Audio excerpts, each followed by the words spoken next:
আসসালামু আলাইকুম। এটি আমাদের দ্বিতীয় খণ্ড, কাজী কালো চম্পাবতী মাজার।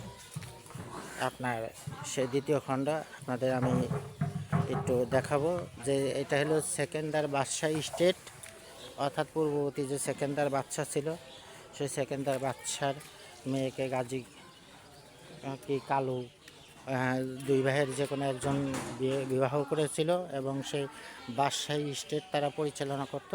এই যে দেখেন, আমি যদি এখানে কিছু ঐতিহ্য আছে, এই যে দেখেন, এই যে একটি দিঘি দেখা যাচ্ছে, এই দিঘিটি দেখেন, এই দিঘিটির মাঝখানে আমি যদি দেখাই আপনাদের, এই দেখেন একটি বাড়ির মতো দেখা যাচ্ছে।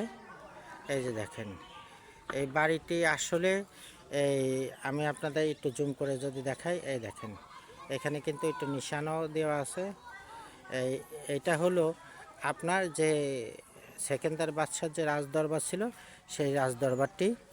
এখানে যখন এই গাজী কালো চম্পাবতী তারা যখন এই দুনিয়া থেকে আপনার বিদায় নিয়েছেন, তখন এই সেকেন্দার বাদশাহ যে রাজদরবারটা এটি আর কি মাটির তলে ডেবে গিয়ে এটি একটি দিঘি হয়ে গেছে, কিন্তু মাঝখানে আপনার অল্প একটু ভিটের মতো স্মৃতি নিদর্শনের জন্য রেখে দিয়েছে। সেই নিদর্শনে আপনার ওই যে দেখেন ওইখানে আপনার সেই যে দরবারটি, সেই মূল ভিত্তি সেটি এখনও রয়েছে।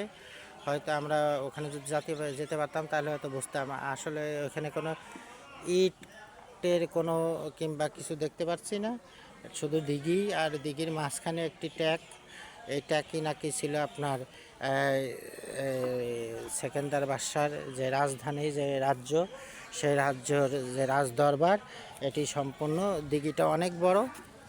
এই দিঘিটাই আপনার আমি এখন যারা এই গাজী কালো ভক্তবৃন্দ আছে, আমি দেখাচ্ছি আপনাদের মাজারটি দেখানোর চেষ্টা করতেছি। এটি আমরা হয়তো 3টে খণ্ডতে আপনাদের দেখায় শেষ করতে পারবো আশা রাখি।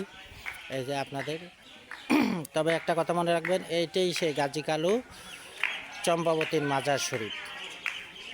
যে গাজী কালু আপনার বাংলাদেশের দক্ষিণবঙ্গে অবস্থিত বড় মাপের পীর ছিল এবং সেকেন্দার বাদশাহ যে সেই আমলের সেই বাদশাহী স্টেট, সেই এখানে আমি আপনার একটা কথা বলতে পারবো যে আমরা যেটাকে বলি কবর, সেই কবরগুলো আসলে আর পীর আউলিয়াদের ভাষায় যেটা বলে মাজার, সেই কবরগুলো এক একটা 10 হাত, 15 হাত, 20 হাত লম্বা।